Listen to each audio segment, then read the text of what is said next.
Now we're going to be talking about breadfruit farming systems. And again, one of the big questions is, what does breadfruit expansion look like? When we talk about planting more breadfruit trees, what does that look like? And we heard some powerful messages this morning, what it shouldn't look like. And we know we don't want another monocrop. We know we don't want another plantation crop. But also, breadfruit production on a big volcanic island is different than breadfruit production in an atoll. Breadfruit production in an island that has a huge available land resource is different than breadfruit production in a place where land holding is very small. And so we've brought together a group of panelists that kind of span that wide geographic range, not to tell you how to plant breadfruit. Nothing you're going to hear today is telling you what to do, but instead it's them sharing their own experience and their own context. And then from that collective sharing, you can help make some of your own determinations about how you're going to move things forward in your community, on your farm. So we'll give the floor now to Craig to talk about breadfruit farming systems. Okay, mahalo, Kyle. I feel like I should really yield my time to people who know breadfruit at such a deep level, culturally and experientially. I mean, look at us up here. Who knows more about breadfruit? Just look at us. I've been, and an advice Kalani gave me a long time ago. We were traveling around the Pacific. One night, you know how he does. He leans in to give me some advice. He said, if you want Pacific Islanders to like you, keep your mouth shut. That advice has served me well. And I have learned so much from traveling around the Pacific because indigenous people, they share openly, maybe not loudly, maybe not in a lot of words, but in a very deep and experiential way. And I think that's what this is about. I think the indigenous people of the Pacific Islands, as well as throughout the world, they know through experience how to interact with the natural world in a way that benefits all life. And that's something that we learn through experience, maybe not so much through words and descriptions and so forth. So thank you. I would like to pass on the mic. Thank you, Craig. I hope everybody's familiar with all of these islands. So from the Republic of the Marshall Islands, we have Mr. Carnes Custo, who we've been talking about farmer organizations. So Carnes is the president for the Marshall Islands Organic Farmers Association. So Carnes, what can you tell us about growing breadfruit in the Marshall Islands? What are you doing now, and how do you plan to expand or increase the breadfruit production in your context? First of all, yakwe. In the Marshalls, we said yakwe. And in Hawaii, you say aloha. So it's welcome or hello and goodbye. Yakwe. Well, in the Marshall Islands, or from an atoll perspective, growing breadfruit is very challenging. You don't grow, they grow by themselves. Because the composition of the soil is very, very different. It's mainly coral and sand. So if you plan on growing something else or grow breadfruit, it's kind of, it is impossible. You have to do a lot of composting or gathering of debris and stuff like that to make the soil rich enough to hold the soil. I mean the breadfruit. Otherwise, the breadfruit itself, it grows by itself. And to propagate, we said you don't propagate the trees only. You must have to plant it. You don't propagate. If you plant that, you just take from where it is and transfer it to another place.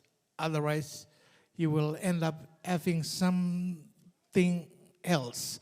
It's a different. If you're taking this Friday, one Friday from each place, it will turn out to become another Friday of the same Fridays that you get it. What we have and how they expand is what we call, we are planning on having, we are still organizing on having a breadfruit summit or breadfruit festival. That's the only way we can expand, because nowadays, because of this new era of life here in the world, there is no place to plant in the Marshall Islands. The land resources is very small. Land space is very limited. So all you do, you don't plan on planting or expand by planting. Otherwise, the development is coming in, and that breadfruit, where do you plant? Nowhere. You can even plant, maybe, if there's a research coming up that you plant the reef flat where salt water is or where the wave breaks, then maybe that's the place we plant, because we don't have enough place or we don't have enough land to plant. But the plan we have now is the festival, Breadfruit Festival.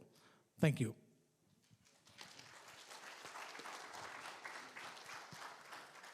Yeah, thank you, Karnes. And the reality of living on an atoll came through very clear.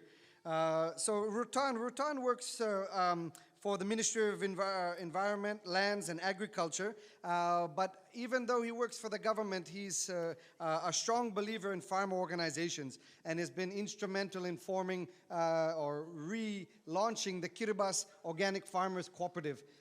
So we'd like to hear a little bit about breadfruit in Kiribati. How do you grow it, and what would be opportunities to expand breadfruit production and consumption? Well, let me welcome everybody. In my language, Maori, which means aloha, greeting to you all, Maori. Yeah, in Kiribati we have, because I come from the government, we have a plan like distribution of the planting materials. First of all, we try to transfer planting materials from islands to islands. We try to look at the situation, like in Kiribati, the southern, you will be having a drought. And the north, you have wet. So for the highlands in the north, we try to get plant materials from the islands to transfer and plant it in the southern. We also have campaign. We try to, because space is a problem in Kiribati. Trying to avoid this, we promote planting in some areas like churches, the primary schools, areas that have big compounds. Also, we have we also try to look for other cultivars. I mean the varieties of breadfruit from Hawaii or from somewhere else. Like I'm keen to listen to a presentation that this morning. They have different varieties of breadfruits, and we keen to import some of like this. That's all I can share to you. Thank you. Thank you, Ruton. So from the atolls, then we're going to go to the volcanic islands in Fiji. And my friend Kaitu Erosito, he's known around Fiji as Mr. Breadfruit. And he's been a part of our big breadfruit family for quite a long time and has been a part of expanding breadfruit on an island that has quite a lot of land and that has quite a lot of soil. So I'm just curious to hear, Kaitu, your experience in encouraging farmers to plant breadfruit, and what kind of farming systems do you see as being the most appropriate for farmers in Fiji? Thank you, Kyle. Noe ai muri, mbula binaka, mchudola bina. Originally from Rotuma, island of Rotuma. Spent a lot of my time in my mother's village, Lase Lase. My grandmother is from Motusa village in Rotuma. My grandfather is from Losa village, also in Rotuma. But I always say I'm from Motusa village, from my grandmother's village. In Rotuma, if you're a man, once you get married, you have to leave your family, everything, and go to your wife's village. In Rotuma, women are given the same respect as men. They have their voice in the village meeting. They have voice. They have their own voice. Village meeting, village protocol, they have their voice there. They even have land title. They are given their land. That is why we have to leave, men have to leave the village and go to the women's village. So to all the women out there who are here, who are out there, thank you very much. Thank you. Naka, let's give a hand to all the women. Mabalev. Thank you for your time. Thank you for those different hustle every day. I want to take this time to appreciate you. Appreciate whatever you are doing, especially on the work on breadfruit. To all the men, we just need your support. It's an easy job. Just light the fire, bring the pot, put the water, put the breadfruit there, and you give the bed, pass the bed to the woman, and then you wait from the kitchen. That's it. Yeah. In 2018, I was privileged. It was a privilege. I was invited by Lache Rotuma, a woman organization in Rotuma, to go and characterize breadfruit. I managed to characterize 7 breadfruit varieties. I think it's in the breadfruit manual, Fiji breadfruit manual. If you have time, you can read through this breadfruit manual. One of the most interesting variety that I came through is the Ulu Pulpul, a breadfruit variety in Rotuma. Ulu Pulpul. Why is it interesting, Kaitu? It's a traditional native to Rotuma,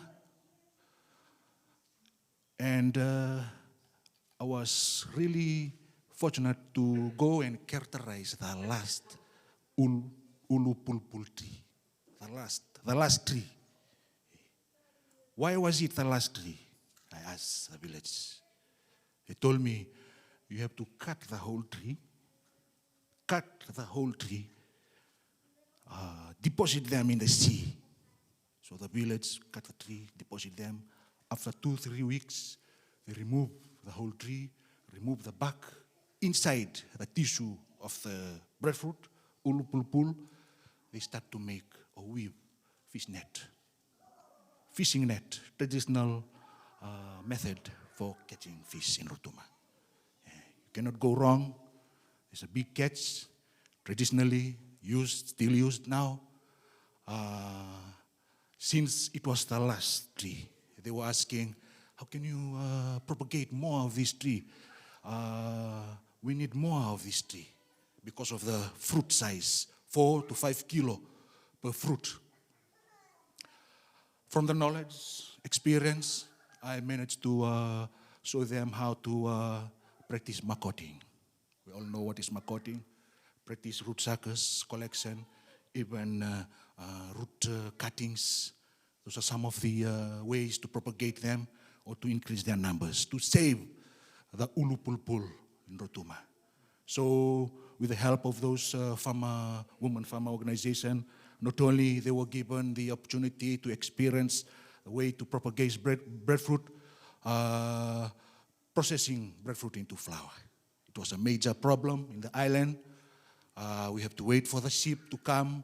It was straight after a hurricane, and the island were waiting for the ship. We all know the problem it brings about, since most of them are relying on the flour, sugar from the mainland. So from the experience, North Pacific experience, thank you, Craig, Dr. Tusi, and Kalani, from the processing flour experience, managed to show them how to process breadfruit into flour while you wait for the ship to come. At least you have something for the family to eat. 70 breadfruit varieties in Fiji, propagation types, soil types, which is the best propagation type, anything to do with farming of breadfruit, the technical side of it. I'm here. I'm willing to share my knowledge, experience to whoever may ask question, and thank you very much.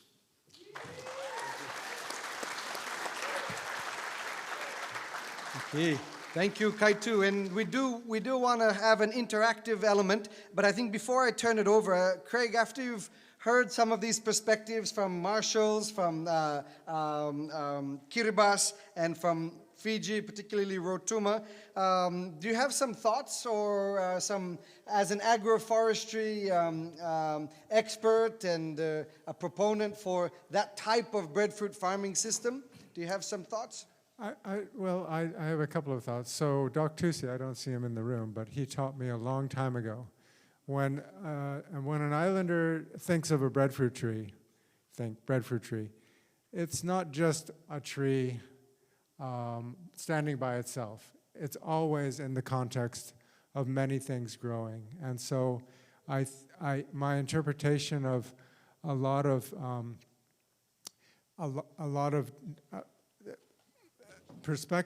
not perspectives, but pathways to replant breadfruit in the Pacific, maybe people are just assuming all of that's going to happen. All of the other crops are going to be planted. And so my question has always been, how do we do that? How do we innovate beyond monocultures, beyond highly intensive, labor-intensive or knowledge-intensive, super diverse systems into systems that make a little more sense economically, efficiency-wise. And so that's really the trick. We have to become more resourceful, more innovative than humans have ever been before, because we're trying to integrate both regenerative processes, integrating many crops together, which confers a regeneration of the natural environment, biodiversity, soil characteristics, but also meet our cost of production goals, which are necessary to run a business. So those are some thoughts that I have about that. Thank you. Thank you. I told you that nobody was going to tell you what to do when you came here today. But instead, we want to have an opportunity to learn from each other, to share perspectives. So I want to ask everybody if they can turn into their table and engage in a discussion for about 10 minutes. What does breadfruit expansion or increase of breadfruit production, what does it look like to you? What do you believe is the appropriate model? How do you see moving forward an expansion of breadfruit farming? What is the kind of farming system? And I'd also like you to think about a few questions and you can write it down on a piece of paper. We're going to come around and we're going to collect the questions, and these can be for the panel, these can be for some of the speakers, and we're after that 10 minutes, we're going to be able to take some of those questions and discuss a little bit. So please, in your table, what does an appropriate breadfruit farming system look like to your group? I have a whole stack of questions, but they can be categorized into a few. So one question that came out was about feeding breadfruit. And one of the questions is, what is the best food for breadfruit? And then a question from, I guess, related to one of the atolls was, is there enough nutrient from the fallen leaves of the breadfruit and other to help in composting to be able to feed it? So you can be thinking about that question. Who wants to answer that one? What is the best food related for breadfruit? And can the leaves of the breadfruit tree help to feed itself in a kind of a composting way? There was also some questions, I think, brought on by our two panelists from the atolls about how much salt can breadfruit trees really withstand. And I think there's probably no better people to ask this question than those that live in an area with very little soil and a lot of salt water. So interesting to hear from you about how much salt in the water can the breadfruit really withstand, and is there anything that you have learned traditionally or through science to see if there's ways to still grow breadfruit in those high salt areas? There was another question, and I'll come back to them, but thinking about triggering breadfruit to flower. Do any of the panelists know what triggers a breadfruit plant to flower? And if it's not one for the panelists, maybe somebody in the crowd out there. So what is the cue that triggers a breadfruit to flower and fruit? And so we're going to start with those, and then we're going to come back to a few other questions. So any of my panelists would like to share some insight about the best food for breadfruit and whether or not the leaves of the breadfruit themselves in a composting is enough to get a good crop from the breadfruit. I guess in talking about leaves in the Marshalls, it is a tradition that every kids that wake up in the morning, they collected breadfruit leaves. They collected them and trash them. They put them away from the breadfruit itself to make the land clean, looks clean. But in the eyes of the breadfruit, it doesn't help. There is nothing in the leaf itself, no food. Unless if you put them together and you mix with copper cake to have a compost. You have to make your own compost to make the feed for the breadfruit. But the leaf themselves, no, it's not that enough. Yeah, I just want to continue.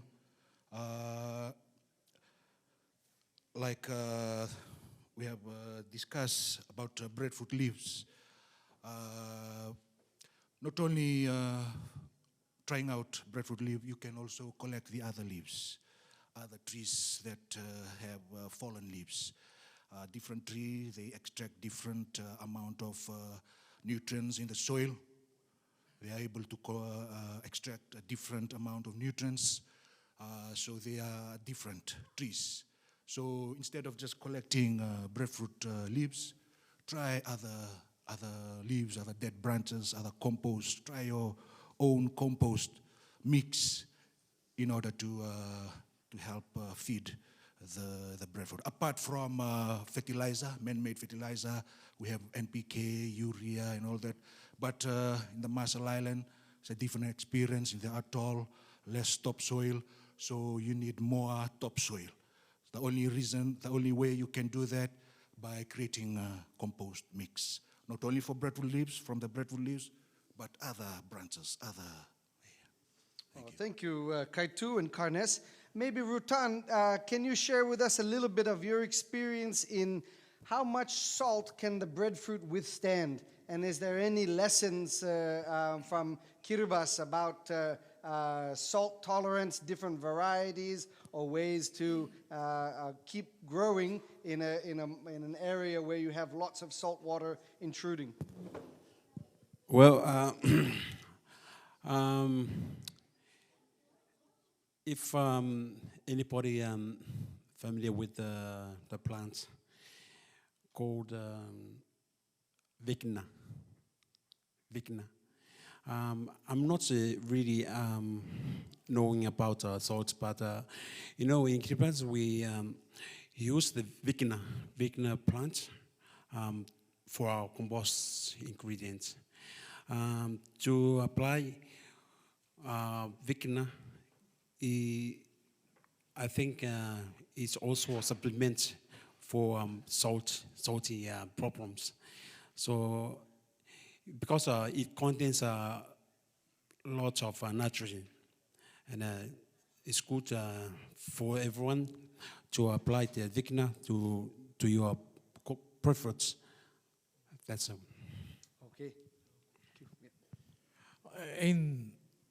In terms of how much salt, to my knowledge, or to the experience that I have in the Marshall Islands, breadfruit is very, very sensitive. Once it is attached, or once the salt is there, it die out. And in the Marshalls, breadfruit, it comes up, it grows very, very, very high, as high as 40 meters. But wherever the salt spray comes, it kills the tree, or it kills the branches that is facing that windward. And the leeward side, it grows, it's green. But as it grows up, before the salt spray took its course, the fruits are very, very small, getting smaller. The higher the tree, the smaller the fruits are. Thank you. Craig, we had a number of questions about how do we ensure that breadfruit stays as a Pacific crop, returning food and livelihoods to Pacific Islanders, and how do we manage the inevitable encroachment from the corporate ag sector, and there's a number of names that were kind of thrown around. I won't say Monsanto, and a few other ones. So there was I had 3 questions that kind of talked about how do you preserve this crop and help it to continue to be a smallholder crop as we want to talk about breadfruit and broadcast it. That's going to get a lot of attention, and so what are some thoughts about that? So, So, if you look at all the crops, and there's a book called Hawaii's Crop Parade, so you can download that. There's been so many crops that have been introduced to Hawaii, let alone all the other Pacific Islands, where they did well economically in the beginning, and then they were just overrun by cheap imports. So you can look at pineapple, sugar, all kinds of things for Hawaii. What we've always thought about, Kalani, Daktusi, and the rest of our team, is that we really need a quality standard and a standard for origin that guarantees the quality and guarantees the source, because breadfruit's everywhere. I got on the plane yesterday morning and I sat next to someone from the Mapu family in Haula and another guy who's taught about breadfruit for years. And breadfruit is everywhere in the world. It's in Vietnam, it's in Indonesia, it's all over the place, especially with recent planting. So our cost of production in island nations is always going to be higher than the rest of the world. So we have to look at value added, we have to look at the kinds of creative, innovative products that John Cadman has developed for many years, working with the local food system and prioritizing our really nutritious, healthy, local food system with artisan producers. Those are just a few thoughts, just the beginning of a big conversation. Yeah, thank you. It is a big conversation, and appreciate those insights. The last one we wanted to come back was there was Diane's presentation about promoting breadfruit in combination with a few other fruit trees and other food crops into people's backyards, and as a model for helping to expand breadfruit, not 50 trees or 100 trees, but 1 tree, 2 tree, in conjunction with other fruit trees and crops as a strategy for expanding breadfruit. Just wonder if any of our panelists have any experience in or any lessons that could be learned from trying to give away breadfruit trees, promote the planting of breadfruit trees, the good and the bad. Maybe Kaitu, want to share a little bit? Thank you. From the Fiji experience, we really need to educate the farmers, the resource owners. Very important. We have been working with the resource owners from the past years, and the relationship between us and the resource owners is very important. Have to maintain a good relationship in order to collect planting material.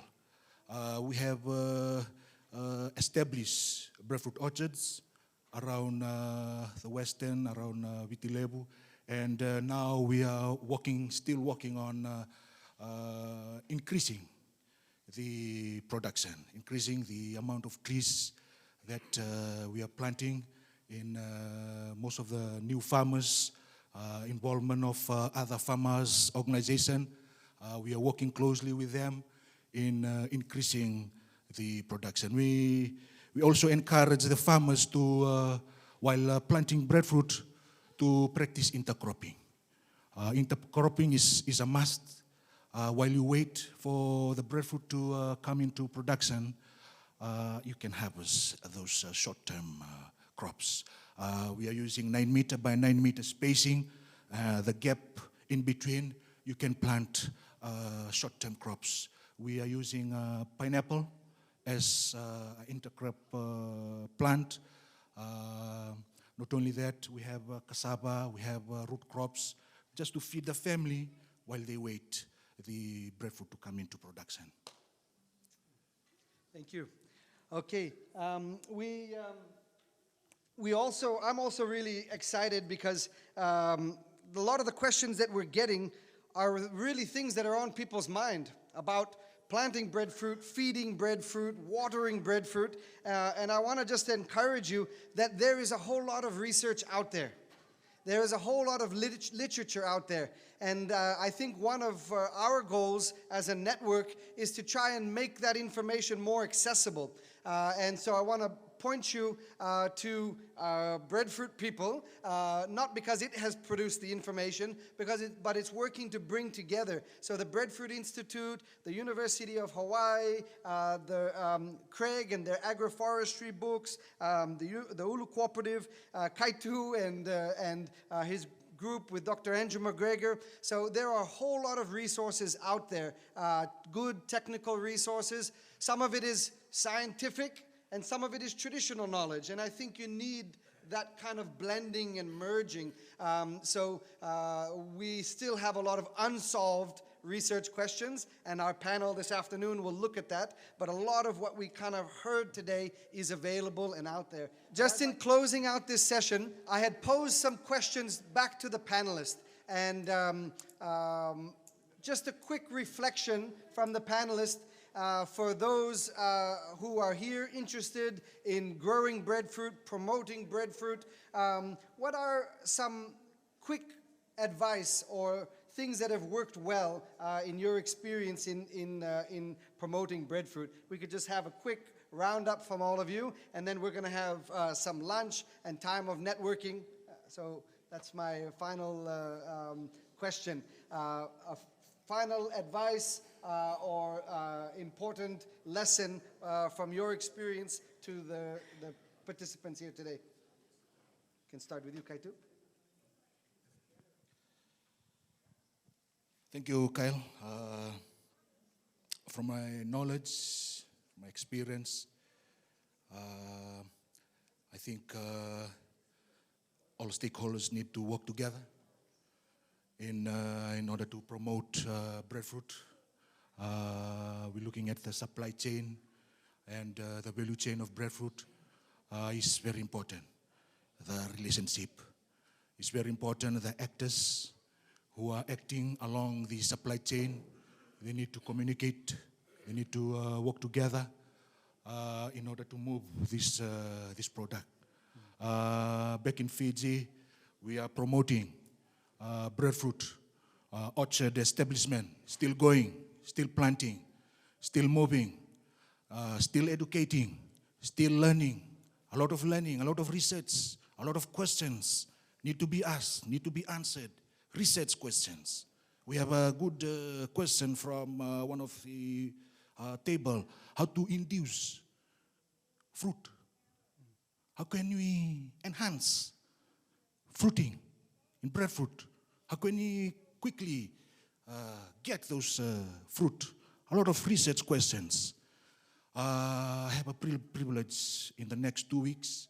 I'll be presenting a paper enhancing breadfruit, enhancing fruit in breadfruit trees in Brisbane, Australia.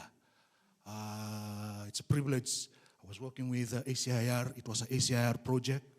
Right in 2018, it was a 1-year research looking into enhancing or inducing. How can we induce flowering? We all know when we prune a tree, we all know what happens. There's a lot of vegetative growth. Yes, a lot of vegetative growth, but we don't want the vegetative growth. The farmer needs the fruit. We want the yield. We want the fruit. How can we do that? Well, if you prune a breadfruit tree, 1 year later, you will get the fruit. I'm sorry to say that. That's all the research and all the findings from pruning.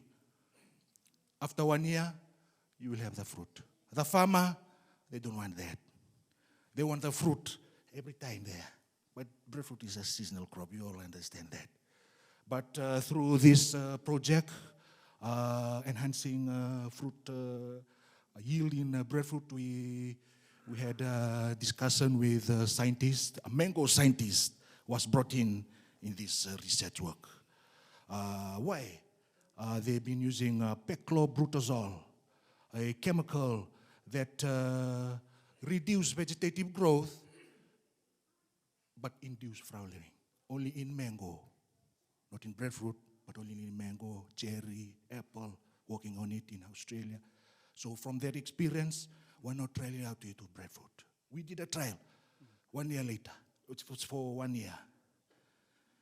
So